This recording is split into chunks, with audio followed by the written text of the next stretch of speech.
Hi friends, అందరూ ఎలా ఉన్నారు? సో ఫ్రెండ్స్, ఈరోజు మన వీడియో వచ్చేసి ఎయిర్ కండిషనర్‌కి సంబంధించింది. మనకి ప్రాబ్లమ్ ఏందంటే, సప్లై ఇచ్చిన తర్వాత మనకి ఇండోర్‌కి అయితే సప్లై అయితే వెళ్తూ ఉంది. మనకి స్టెబిలైజర్‌కి వచ్చింది. అదేవిధంగా ఇండోర్‌లో అయితే ఫ్యాన్ అయితే తిరుగుతూ ఉంది. ఇది కంపెనీ వచ్చేసి హిటాచీకి సంబంధించింది. 3 star non inverter model, old model. మనం ఒకసారి యామ్స్ కానీ చెక్ చేసుకున్నట్లయితే మనకి ఎంత తీసుకుంటుందనేది అర్థమవుతుంది. మనకి నాన్ ఇన్వర్టర్‌కి, ఇన్వర్టర్‌కి చాలా తేడా ఉంటుంది. ఇది నాన్ ఇన్వర్టర్ కాబట్టి యామ్స్ అనేది ఎక్కువ తీసుకుంటుంది. మామూలుగా ఇది వచ్చేసి 7.5, 7 యామ్స్ తీసుకునేది మనకి 36 యామ్స్ అయితే తీసుకొని ఇండోర్‌లో పీసీబీలు అనేది రిలే అనేది ట్రిప్ చేస్తుంది యామ్స్ తీసుకోవడం వల్ల. దానికోసం ఏందంటే మనం ఒకసారి అవుట్‌డోర్ పోయి కెపాసిటర్లు, కంప్రెసర్లు అయన్నీ చెక్ చేసుకోవాలి ఒకసారి ప్రాబ్లమ్ ఏందనేది. మనకి మళ్ళీ చూపిస్తున్నాను చూడండి. 36 యామ్స్ తీసుకొని ట్రిప్ అయిపోతుంది. ఇప్పుడు మనం పవర్ సప్లై అనేది రిమూవ్ చేసుకొని మనం అవుట్‌డోర్‌కి అయితే ఎళ్లి ఒకసారి అవుట్‌డోర్ అయితే చెక్ చేసుకుందాం. మనకి ఎక్కువగా కెపాసిటర్లు పోతేనే ఆ ప్రాబ్లమ్ వస్తుంది. ఒకసారి అవుట్‌డోర్‌కి కూడా పోయి చెక్ చేసేద్దాం. సో ఫ్రెండ్స్, అవుట్‌డోర్ గాని చూసుకున్నట్లయితే మనకి ఈ విధంగా ఉంది. మనకి 1.5 టన్ కాబట్టి మనకి కొద్దిగా అవుట్‌డోర్ అనేది కొద్దిగా పెద్దగానే ఇచ్చారు. ఓల్డ్ మోడల్ కాబట్టి.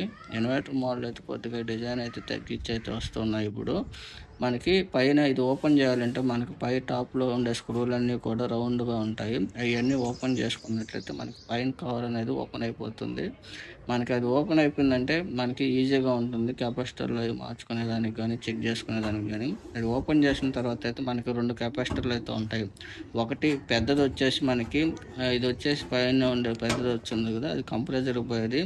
అవతల సైడ్ ఉండేది మనకి ఫ్యాన్‌కి సంబంధించిన కెపాసిటరు. మనకి ఇదొచ్చేసి మనకి 55, 60 ఎంఎఫ్‌డి దాకా ఉంటుంది పెద్దయి.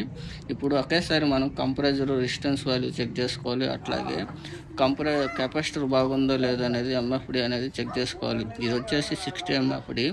నా దగ్గర అయితే 55 అయితే తెచ్చున్నాను. అయితే అదైతే ఏసి రన్ చేస్తాను. ఒకేసారి మనకి ఫ్యాన్ కెపాసిటర్ కూడా బాగుందో లేదో చెక్ చేసుకోవాలి. ఫ్యాన్ కెపాసిటర్ పోయిందంటే మనకి అది కూడా చేంజ్ చేసుకోవాలి. ఫ్యాన్ కెపాసిటర్ కూడా పోయింది కాబట్టి దీంట్లోనే 4 ఎంఎఫ్‌డి ఉంది కాబట్టి దానికి కనెక్ట్ చేశాను. అదేవిధంగా ఇప్పుడు పవర్ సప్లై అయితే ఇచ్చైతే ఆన్ చేస్తున్నాను.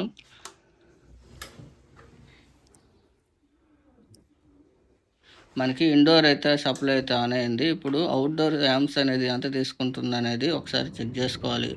కంప్రెసర్ పట్టేసున్నా గానీ మనకి ఆ యామ్స్ తీసుకుంటూ ఉంటాయి. మనకి అది కూడా ఒక ప్రాబ్లమ్ ఉంటుంది. మనకి ఇప్పుడు యామ్స్ అయితే బాగానే తీసుకుంటుంది. మనకి 7.5, 7 యామ్స్ దాకా తీసుకుంటాయి అవుట్‌డోర్‌లు అనేటివి. మనకి పవర్ సప్లై యామ్స్ గాని చూసుకున్నట్లయితే మనకి 7 యామ్స్ దాకా తీసుకుంటుంది. మనకి అవుట్‌డోర్ అయితే బాగానే ఉంది. మనకి కెపాసిటర్ పోవడం వల్ల ఏందంటే యామ్స్ తీసుకొని ట్రిప్ అయిపోతుంది.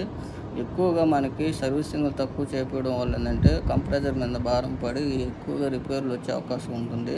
మనకి టైమ్ టు టైమ్ అనేది సర్వీసులు చేపించడం వల్ల ఏందంటే మనకి పవర్ సేవింగ్ అనేది అవుతుంది. ఏసీ కంప్రెసర్ అనేది లైఫ్ టైమ్ వస్తాయి. లేదంటే లీకులు వచ్చే అవకాశం ఉంటుంది. సర్వీసులు అనేది ఎప్పుడైనా కానీ మనం వాడుకుని అయిపోయిన తర్వాత సర్వీస్ చేసి పెట్టుకోవడం వల్ల ఏందంటే తినకుండా లైఫ్ టైం ఎక్కువ వచ్చే అవకాశం ఉంటుంది. బై ఫ్రెండ్స్, నెక్స్ట్ వీడియోలో కలుసుకుందాం.